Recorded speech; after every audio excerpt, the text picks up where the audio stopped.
Okay, we are on episode 510, part of our 5 type series. Sorry, my screens are going all over the place. All right.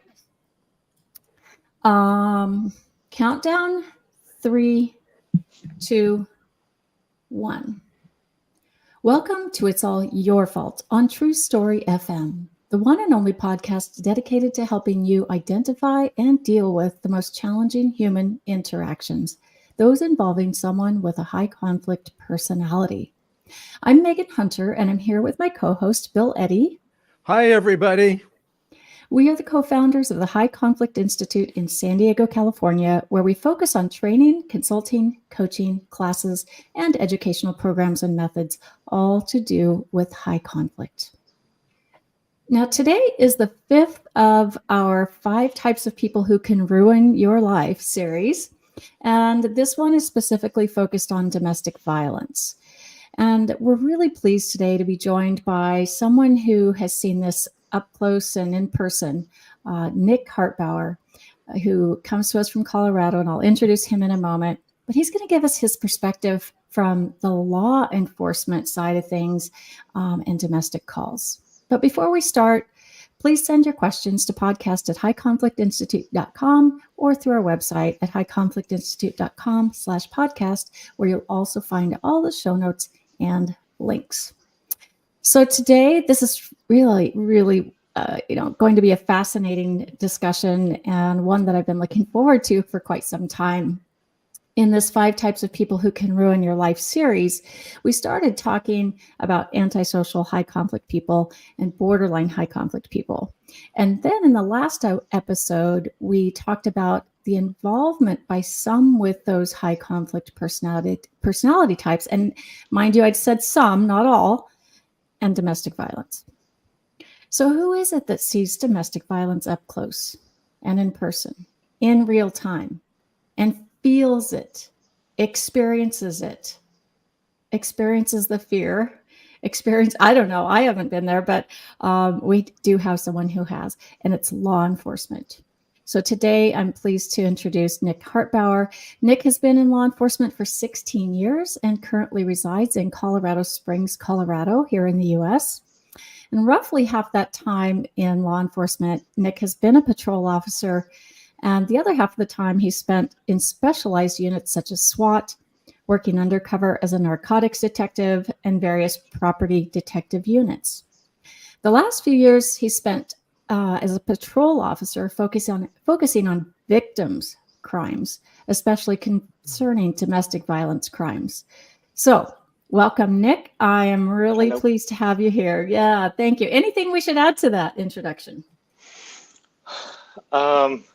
There's probably lots of little tidbits you could put in there, but that sounds good. Awesome. Do you have any hobbies? Hunting, hiking, and whatever my kid does. Like right now is swimming and soccer. So. Oh, nice. Absolutely. Great. Well, it's nice to have a little bit of a bright spot like that, thinking about kids or something happy we do, because this is a tough topic. This is a really challenging topic. And so if you don't mind, I think it would be interesting to hear about what a typical domestic violence call is like from the law enforcement perspective. Walk us through an example. Let's start with a low risk or low level. I guess those are my words. I don't know what you would call it. DV call. And then we'll follow it up with more of a high risk DV call. Yeah, I would say an example of like a low risk or low level is exactly the terminology we would use as well. And domestic violence for us in our area is going to be an intimate partner relationship, because some areas domestic violence is concerning all family. But for us, it's just intimate partners. A low risk call would be like a protection order violation that's done over the phone or by the use of pictures over social media. And there is a no contact, violation from the protection order, and we would go to a alleged victim's residence or work or wherever they are, and kind of take their statement and go from there. That usually would mean that the suspect isn't on scene, as far as a low risk goes. Okay. So you arrive, and Mhm. what's your heart rate doing when you arrive? Oh, it's pretty even keel, Yeah. especially if you know going into it. A lot of times we'll call, ahead to let the people know we're coming, because it could be, if it's low risk, it could be a couple hours later that we're responding to the call. So we're going to make sure they're in the same location that they called us from, and they would usually give us an indication if anything, any threats or anything, we're going to be there if the suspect was going to be on scene.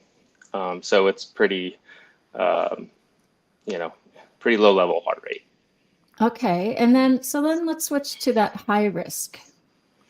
What's Yeah, that look like? a high risk is when you have someone calling in 911 frantic, that um, their partner has, a weapon, a gun or a knife, and they're threatening them, or they're suicidal, but they have a weapon in the house. There's kids in the house, and we're going there to try to, separate threat from, the perceived victims that are there. So we're going in there with a much higher heart rate, and we're trying to, you know, assess the scene when we get there, and kind of, de-escalate um, uh, the whatever violent activity is going on. Do you always go in pairs? You always have a partner on domestic calls? Yes, that is typically protocols that we will go. Two people will be sent, because you never know. Even if they're saying that the suspect's not there, they might show up by the time we get there.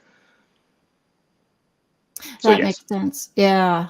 Yeah. So you're there, and I'm sure over time or beforehand you get some pretty decent training on what to do in domestic calls. Yes, and really, you get training through the academy, but in reality, the real training is doing it for the first time when you're a rookie and you come out with your trainer and you go to your first domestic violence call is really where your training starts. Yeah. So at some point a few years back, I believe you learned about high conflict people and began to recognize them in your work as an officer, and more specifically in these intimate partner calls. So do I have that right? Yes. Yeah. So tell us Yes. about that. Help us learn about your journey. Sure. Yeah, a few years ago, actually about 5 years ago, a couple of Bill Eddie's books were recommended to me, and Biff and Splitting were the first two books that I read, and then kind of uh, that kind of evolved into, oh, I'm starting to see this on calls for service, and oh, the behavioral patterns are exactly the same, and actually exactly the same every single time. And I don't want to say it's 100% of the time, but almost every single domestic violence call I went to, you had a high conflict person there, and they displayed all those behavioral patterns that you talk about in your books. And then once I started to see that, wanted to study it more. So I found all your guys' books and the High Conflict Institute, and started taking trainings from that, and it helped, more and more with that. And then that kind of developed into a passion of me wanting to dive into victim crimes more, because taking your guys' theory and applying it to domestic violence calls helped victims so much to recognize the situation they were in. And I was able to teach them what you taught me. What was different that you taught them once you learned about the personalities? Like that they won't change, or that because that's to me one of the biggest differences of personality disorders and high conflict personalities, is it's a more fixed pattern, less susceptible to change than 90% of people. Yes, that's huge. That's a huge point that I try to get across to people, and is that they're not going to change, because most victims are very much fixers, and they're like, well, I can do it. I have all this hope in the world that I'm just going to stick it out. I'm strong enough to fix them. And getting people to understand that there isn't any fixing is very empowering. And it's like, okay, now that I know I can't fix them, I can actually just move on and be okay with that fact. And I feel like I had a lot of people that would leave the relationship like that day or very soon after, just with a hour or two conversation with them, explaining to them everything that I learned from you guys about what a high conflict person is, explaining that to them. And a lot of times victims don't like to talk, or they like to guard the suspect, and letting them know what they're dealing with before they tell you what they're dealing with is huge, because they're like, how did you know that? Like it's like you see the future, you see the past, or and I'm like, well, it kind of is in a sense. And once they understand it, they kind of see that they need to leave. That's really interesting. I hadn't pictured how you would approach people, especially victims, this way. And the predictability. So you tell them what they're probably experiencing because they don't want to tell you. Yes. That's really huge. I don't know how many other law enforcement officers have this background, but I think that's probably just a tremendous help to victims to understand what's going on. Yes. And on that point, I don't think very many law enforcement officers do. And I started to notice that, more and more, and just started to see the overwhelming need that in law enforcement for us to really understand the high conflict person theory, and how much it helps within law enforcement, and how much it helps victims. Excellent. Yeah, it is really fascinating. I mean, what a huge investment in society, truly, because like you said, so many victims will defend their abuser, and not tell the truth. It's kind of scary, and the thought of losing that relationship is tough. And you said the phrase, they hope, they have all this hope, and the words that Right. ring in my ears are from Dr. Phil of 20 years ago. I didn't hear him say this, but my mother-in-law she loved to put things on sticky notes and leave them on doors all over her house, little sayings. And the sticky note on the door to the guest bedroom where we always stayed said, "Hope is not a plan." And that just really rings true here, right? You can be hopeful all you want, but you got to have a plan. You got to get moving on. Okay, so when you arrive on scene, so we've already talked about kind of the aftermath, right? Let's say someone's been cuffed and they're in the car headed to the station or whatever, right? Then you talk to the victim. What do you notice when you arrive? You knock on the door, somebody comes to the door. How do you see or apply that high conflict personality theory in that moment? Sure. Yeah. So I see. I believe there a lot of times when we are called to a scene, I think a higher percentage of the time, the suspect is kind of calling in on themselves, is what I kind of call it, and saying that they're a victim of something. And then a lot of times, I'll get there and they are just trying to get the actual victim in trouble for something. So what I'm looking for right away is call screen notes can show it too, but the unmanaged emotion can almost be seen before getting there, just by the quotes of whatever the caller's saying. But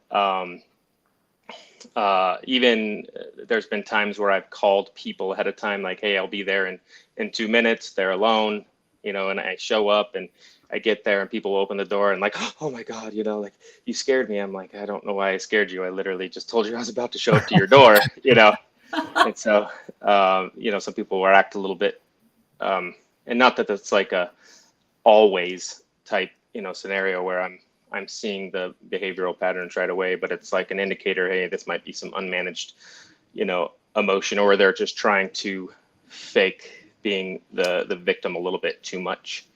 Mm. Hmm. So, yeah, I'm picturing that. So how do you figure out, like, what's your structure? Like, you come to the house, they're both there. The two of you, put them in separate rooms? And what do you do with the suspect?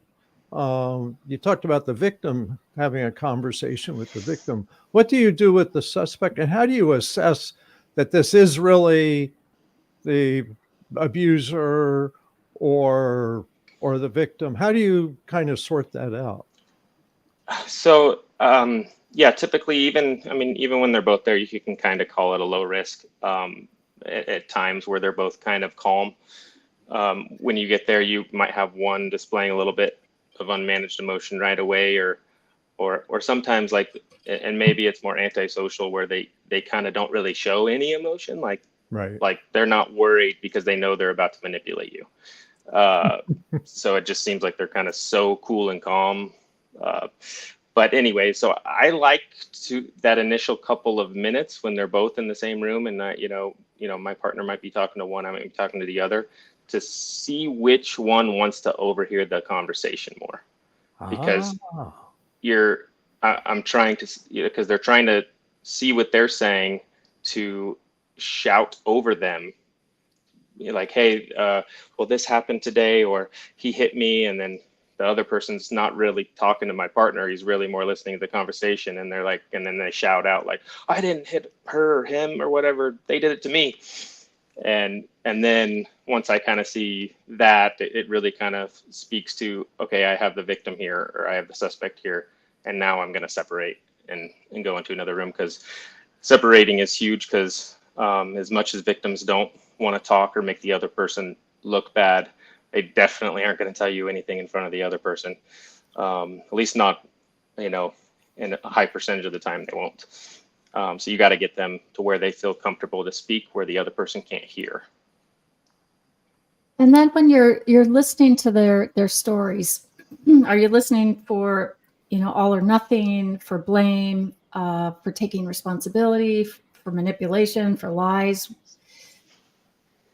Yes, all the above. I think so. I would say with victims, what you see more is you'll see the real, like, tremors, or like the real, like, shaking, where they're, if they're kind of scared to even talk to you, because they're scared of the repercussions afterwards. Even if it's just verbal, abuse, there's been nothing physical, but there's so much verbal that they're worried about when you leave, that verbal is just going to escalate, and they're going to have to deal with this hostile environment. So they're scared about what they say to you when they're there. So they kind of tremor, but it's very noticeable, and it doesn't stop because it's uncontrollable. On the other hand, I'll see suspects try to fake that. Sometimes they try to fake tremors, and they do it like too much, like with their hands are like really shaking, but then they stop, and then it starts up again and it stops. So, and then with victims, they won't tell you a whole bunch of detail. You have to pry all of that out, and really, I really try to start with, this is probably what you're dealing with. You're probably walking on eggshells all the time. You're probably being abused all the time. With suspects, you just say what happened, and for 10 minutes you don't say anything, and they just tell you every terrible bad thing this person's ever done in their life, and the all or nothing. There's the blame and the all yeah. or nothing. It's Yep. So 100% the other person's fault, and I'm clean. I have no responsibility in this, right? Yes. Interesting. So, go ahead, Bill. I was just going to say, what percent of them lie to you? In other words, if you're on a call, is it like 90% one of them's going to be lying to you? Or is that less than half, and they both kind of talk about what really happened? That's a good question. I don't want to say, I don't want all or nothing thinking on my own part, but I don't want to say the suspect 100% of the time is going to lie to you. I think a lot of times they believe their own intrusive ideations about their perceptions. So you kind of tell that, or they're putting their past victimization into the current situation. So it kind of seems real, kind of seems truthful. But there definitely is mixed in unrealistic or illogical kind of explanations from the suspect. With the victim, as far as them lying, I think that I started to get past that quickly by almost immediately every time saying, I know what you're going through, and explaining that, because that was huge. To be like, I know you're experiencing this, I believe you, you're empowered now. And that was, and they're like, holy crap, how do you know that? You definitely are going to believe me. No one's ever told me this before. Even my own family doesn't believe, me, but you're saying you already know what I'm going through and I haven't even told you anything. I think that's really huge. And then you might get it a little bit. They might downplay some stuff, but once they feel believed, even if you're like, well, is it really, that trivial, or is it, a little bit more, egregious? And then they're like, well, you might be right. It might be escalated to this or whatever. So yeah, I don't know if that answers your question, but yeah, no, that's good. And I've got more. I'll just keep going. Unless Megan, you've got one ready. Go ahead. Well, I just want to take a quick break, and then we'll be back and we'll continue our really interesting conversation with Nick Hartbauer. Commercial break. All right. And we are back to continue talking about domestic violence, intimate partner violence. Bill, do you have another question? Yeah. So the lying person who's faking tremors, who says, oh, she did it to me, that kind of thing, seems kind of like the antisocial personality, whether they have that personality or just traits of that, but it's kind of that theme. I wonder if you see the other theme that we hear about a lot, and that's the person that's crying and said, I'm sorry, I shouldn't have done it. I know I hit her, I didn't mean to. Do you get that where the person like admits it and is sorry and sad, or is that pretty rare? I would say that's it's definitely more rare. But sometimes when you call them out in showing with the ear statements, empathy, attention, and respect, when you call them out in a respectful manner and show that you're going to give the attention for them to explain why, and the respect of like, hey, you're human, they will sometimes, but it is more rare, will it be like, yeah, okay, you're right, I screwed up. So more often it's the denial and it's all the other person's fault. Yeah, and they will generally hold true to not being the one that did anything all the way through the whole process. Mm-hmm. Do you have to arrest somebody? I know for a period of time that officers had to pick who they were going to arrest, but they had to leave with someone arrested. Is that still true, or have you had to do that? If there is probable cause, so if there is a law broken, yes, we have to, but there's a misconception. Like if we show up, we're arresting somebody. That's not always the case. But generally, if we show up, we're in a situation where there's a high conflict person and a victim, whether or not there's PC or not. So even if there isn't PC on that day, PC being probable cause. Yes, sorry. Probable cause, law's been broken, so I now have to arrest somebody. If I don't see any of that, there likely has been at some point. But so that's generally where I will, again, take the victim aside. This is, probably not the first time this has happened. This probably happens, more days out of the month than not. And, they'll usually agree. And a lot of times I'll ask to see their cell phone. That's actually a pretty huge thing I do in investigations, because almost all the time victims will give me their password and let me look whatever I want in their phone. They're like, there's all of it. And a lot of times I will get PC or probable cause in the text message communication. Because what's that look like, Nick? What's PC in one of those? Just an example off the top of your head. I know it's kind of Yeah, out of the blue or thin blue sky question, but calling people names is the biggest one, over and over consistently, just constant, like just you barrages, word or you everything. Yeah, okay. all the ones that are gonna get the other person to be so defensive that they cause conflict back. So I'm looking for victim statements. I see, because there's victims that are emotionally immature, so their defensive statements back can almost seem high conflict, but you can kind of you can see the defensiveness to it, because you can see where it was started and that they were drawn into the conflict. And usually when that happens, there's paragraph after paragraph of conversation, because that high conflict person is now like, yes, I got you. And they're just going at the conflict over and over. And that's generally where you see some like the harassing type messages. So is name calling illegal? It can be, especially if it's repeated, or depending on what time it is, at inconvenient hours. If the person's at work, or if it's at 2 o'clock in the morning. Plus, with text messages, you also see there's 27 phone calls within a minute and a half period, and they're just not, responding, and they keep saying over text message, stop calling me, stop calling me, stop calling me. So that's harassment then. Yes. That's a crime. Okay. I had a couple more. Do you have many with a woman as a perpetrator? Yes. What percent would you say from your experience?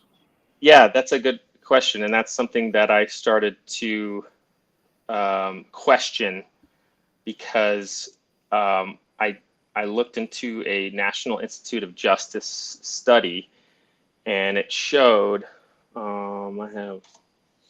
about 80, let me see, where's it at? It was like, in that study, it showed about like 84 to 97% of males were the suspect and were the ones arrested within all police departments over the nation, but it specified specific ones within the study. And I was seeing that, although I believe that males are more often the suspect, I think it's probably closer to a 60% male to 40% female suspect. And I think that kind of correlates from, hearing your guys' numbers and your guys' books and trainings and stuff like that. And just roughly in the hypothesis being like, I think it's probably somewhat close to that, which would mean, which I started to see that there's probably 20 to 25% of people that are arrested in domestic violence every day in every law enforcement agency all over the nation that are probably being falsely arrested. What percent? 20? I would think it's somewhere around 20 or 25% based 25%. Off of that study, and kind of, I think the arrest should correlate more to what percentage of people are high conflict persons or not. I think there's a direct correlation there, and obviously haven't professionally studied that, but as I've gone through investigations, that's kind of what I've seen, even though I haven't taken my own arrest stats and kind of compared them, but I would think that is what it probably should be. Well, it's interesting. I just want to say that the big study on the prevalence of personality disorders that was done like 2002 to 2008 came out that borderline personalities about 47% male, 53% female, so almost equal. And we see that borderline pattern in a lot of male domestic violence perpetrators, but antisocial was about 26% female and 74% male. So the prevalence of female borderlines and antisocials is much higher than I think most people think. It's still a minority, and I don't want to say that it's 50-50 and everything's equal, But I think that you're right, that it kind of flies under the radar.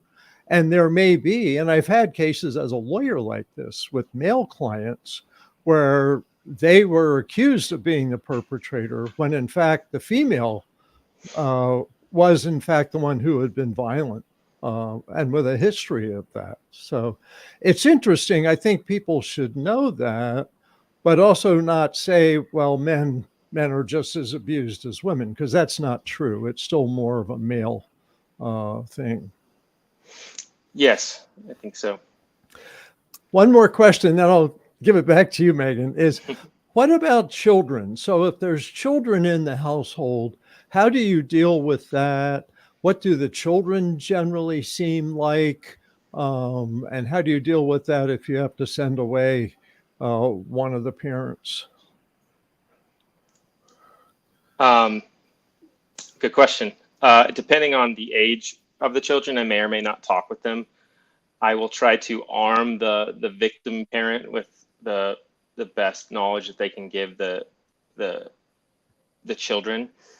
I would say when children are involved, I try to really let the victim know the amount of emotional damage is being caused to the kids and how it's not about them. It's more about the kids, and getting out of that situation like as soon as possible is only going to help the children's emotional state, like almost immediately, once, because they're experiencing the same, they walk on the same eggshells that the victim does, and there's no safe place. If the victim doesn't feel safe, then the children aren't really feeling safe, and they're constantly just being withdrawn from conversation or whatever, because their emotional state is kind of a survival, and just, I don't want to say anything because, dad or mom's going to, come after me if I say anything. And but there is times where I will speak to the children, about what's occurring, but I really try to leave that up to the victim parent to kind of, I many times will give them your guys' material or suggest to them multiple different books, depending on what their situation is. I suggest, different books, but I usually give them a whole bunch of, and then I give them your guys' website and everything. And if I'm not able to get across to people exactly, in the couple hours I spend with them, once they, read one of your guys' books, they almost immediately will reach out like, thank you so much. I can't believe I didn't read this before. I completely understand now. I've moved out, I'm living with my parents, or I got a place or whatever. And at least, in the meantime, that's, kind of calms everything down. The kids can feel calm and they feel calm. Even if there's not kids involved, you can kind of separate and then kind of see what goes on. And sometimes the domestic violence continues, especially in stalking cases. Yeah, and that's one of the questions I wanted to ask. But I had one comment about the children, and that's that if you as the parent, whether you're male or female, show your kids that this isn't okay, right? You show them that they deserve to be protected, right? That's what you're really teaching them is, I deserve to be protected. And if you stay in that situation long term, I think children begin to develop a belief that they don't deserve to be protected. And then what does that say when they reach adulthood? What kind of relationships are they going to get in, right? Are they going to repeat the cycle because they think they deserve it? They're used to it? I don't know. Just my thoughts. So let's talk about two things here: stalking, and then we're going to talk about orders of protection. So how common is stalking? I'd say it's a lot more common than people think, especially, I think we see it, quite a bit, even sometimes. I mean, sometimes it's someone will continue stalking even if they know police are seeing their stalking patterns, because they think they're just going to be better next time and be smarter than you, and they're going to get away with it the next time. But sometimes when people are kind of stalking, they're trying to continue that manipulation process of talking the victim in one last time, to coming back to repeating the cycle. And if law enforcement, intervenes once or twice, they kind of get the hint and go away. And that And might be the person who fears abandonment, right?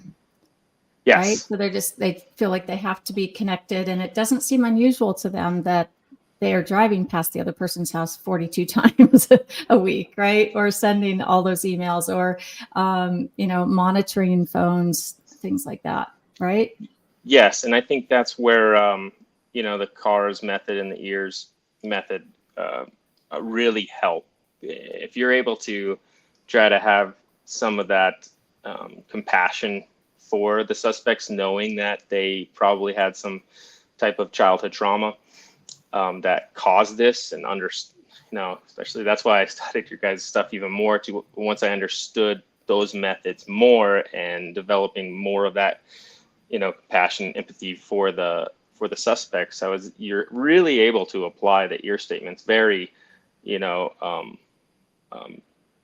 Effectively, probably. very Yeah. effectively. And they're very kind of, if you kind of like, hey, you can't do this because I understand that you missed this person or whatever, but it's just not working, or however you explain that, and you kind of explain it with empathy instead of aggression. And a lot of times, but not always, they will, they seem to kind of get it a little bit more, and they, in some cases, will thank you. But you definitely don't get that all the time. That's great. Yeah. So then let's go to the more extreme stalking cases. What do those look like? Maybe with someone that is, needs to dominate, that antisocial. That to me seems scarier. Yes. Cases where people have, moved to Colorado to get away from someone in another state, and that person is driving or never been to Colorado, but they are now have a rental property in Colorado. The suspect does, and they are staying there every so often just to stalk the other person, or they're good with computers and they're good with, quasi hacking, or they're good hackers or something like that. And then we have to get in touch with some, I've been able to get in touch with some like nonprofit cybersecurity people that will do stuff, will help the victims for free in that, in those type of situations, to scrub all those stuff from the internet, and as well as the victim advocacy programs where they can hide their identity, their address, and stuff like that. Those are definitely, more of the extreme, or the suspect, they either remain pretty silent, think they're being very crafty, but then you have the more overt ones that will just tell us to our face, I don't care what you do, I'm going to continue to come after this person and screw you guys, and et cetera. And they're just like, they're going to keep stalking this person. They know we're involved, and they have no care in the world. And that's generally where it's like, this could be very dangerous. You really need to, especially if they have the financial means, or their family does, it's like, you need to move today. And a lot of times I'll even call family members and be like, hey, can I talk to your mom or dad or your sister or whoever is around, and explain the situation to them so they can be like, oh crap, okay, this is serious. That's incredible, Nick. That's man, that's big. That's huge. And that person probably doesn't. Yeah, they're lucky to have you with your background knowledge and investment in helping people manage and get away from the situation, because I think a lot of people just don't have that kind of background. Yeah, and once I started to understand intrusive ideations and how those can, and gaslighting in the true sense of the definition, how people display those kind of behaviors, they project, those behaviors where they'll call in, they'll falsely report someone's doing something, but that's because they're thinking about doing it, whether it's parental kidnapping or other violent stuff.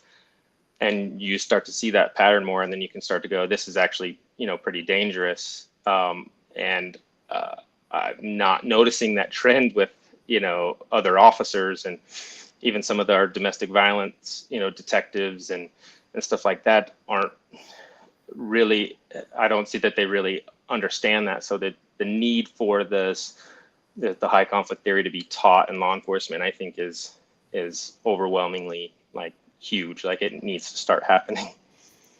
interesting. So let's talk about restraining orders or orders of protection and non-contact, no contact, I guess. What I would imagine with the low level, low risk, they probably work. Are there cases where they don't work? Yeah, it's just a piece of paper that someone signs, so it's not actually going to keep the person that wants to stalk or wants to have communication with the victim from doing that. And I also see a lot that the suspects are claiming to be the victim, and they'll make up something to get a restraining order on the victim, and then they'll try, even though there's a no contact, the suspect that got the restraining order will call the victim to them saying everything's going to be fine, and then they'll kind of trap them into getting arrested so they can feel like the victim. But it's hard to say that they really work very much. Where usually we don't see that in law enforcement where they work, because we're not getting called, because if they work, then the person's not calling us. Because they worked. So it's I don't even know what that percentage really looks like. So in a situation like that, let's say someone has a restraining order and harassment continues, the controlling behavior, or stalking. What do you recommend? What should a person do? Let's say it's someone who's has young kids, not a lot of financial means, family's a long way away.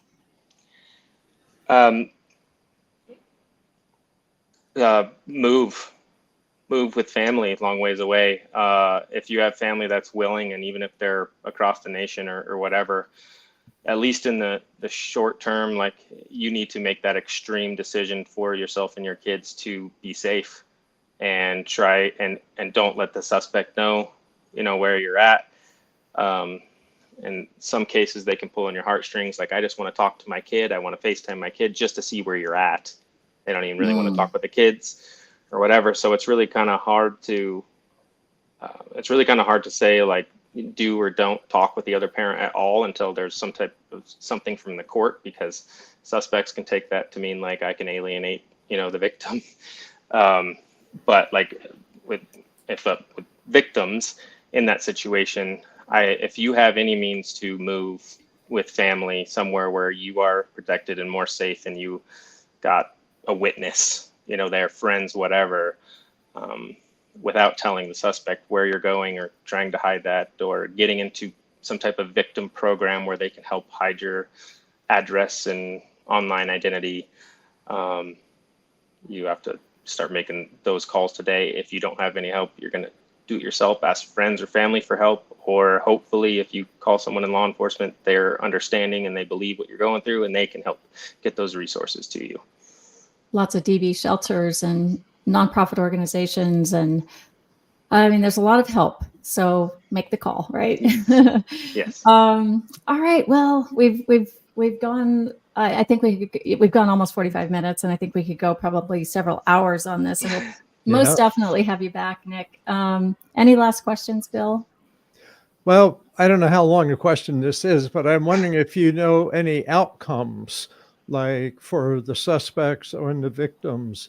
What do you hear back later, like 6 months or a year later, how things turn out, or you pretty much don't know after you've dealt with them directly?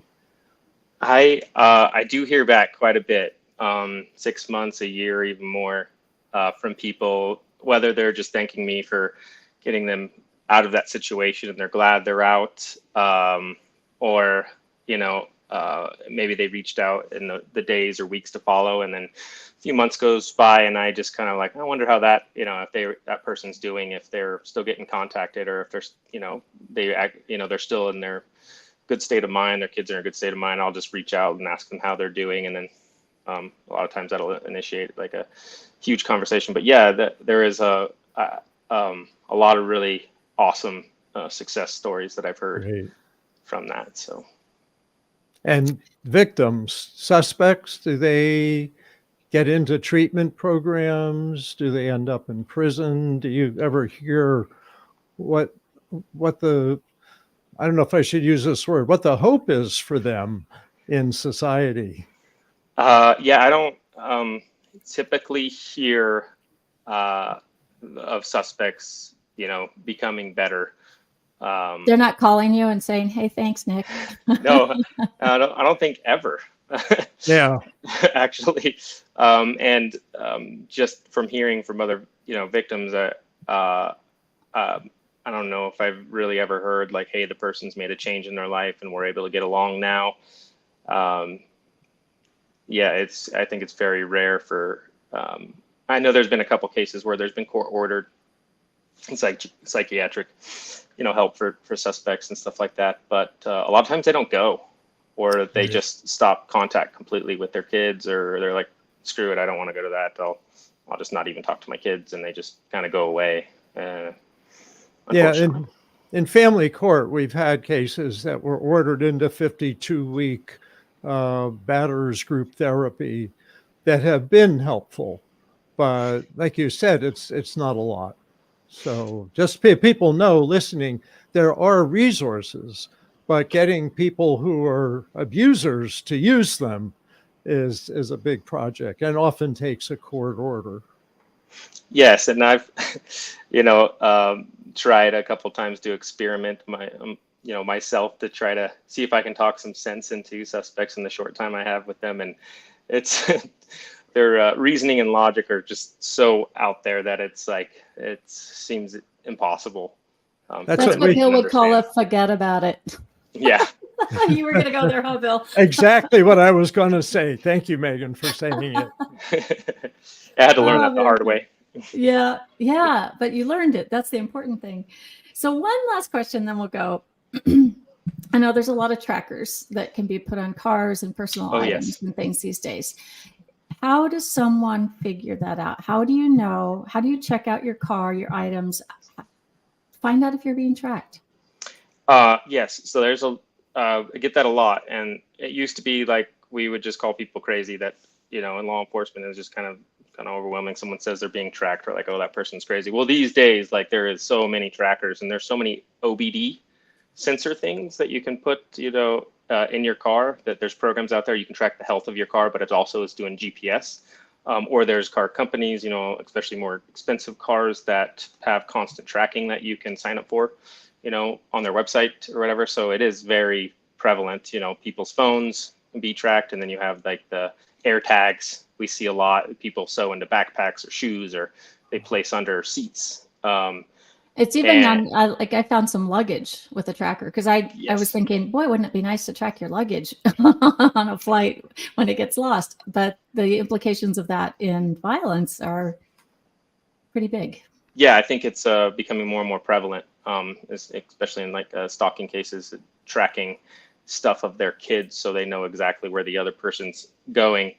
And there's RFI detectors, and there's a lot of stuff that you can get on, especially if you look up like spygadgets.com, or I don't even know if that's an actual website, but you can Google like spy gadgets or stuff to detect trackers. And there's some inexpensive, options that people can look for. I mean, really just kind of tearing apart your car. If you think there's something's being tracked in your car, and looking under seats, they can make little Pelican magnetic boxes where they can put air tags in and place them in any type of metal under your car. So in wheel wells or on the frame or whatever, checking that, or just taking it to a mechanic and asking them, or hopefully if you ask somebody in law enforcement, they'll actually do that for you.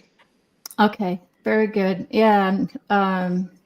So if you're, listening to this and, you're in one of these situations, just be aware of that. We aren't wanting people to be paranoid, but it is just easy and more doable these days. So we want you to be safe. And so, we'll put some links in the show notes about places you might be able to find something like this or more information. I'm sure there's lots out there. So we'll look it up and we'll put it in there.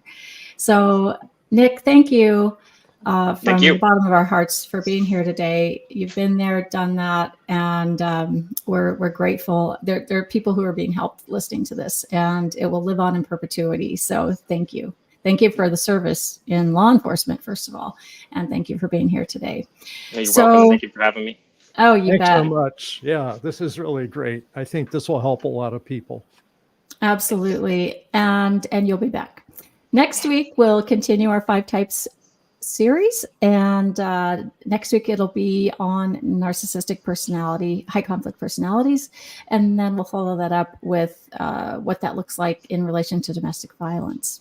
In the meantime, send your questions to podcast@highconflictinstitute.com or submit them to highconflictinstitute.com/podcast. Until next time, keep learning and practicing skills. Be kind to yourself and others while we all try to keep the conflict small and find the missing piece.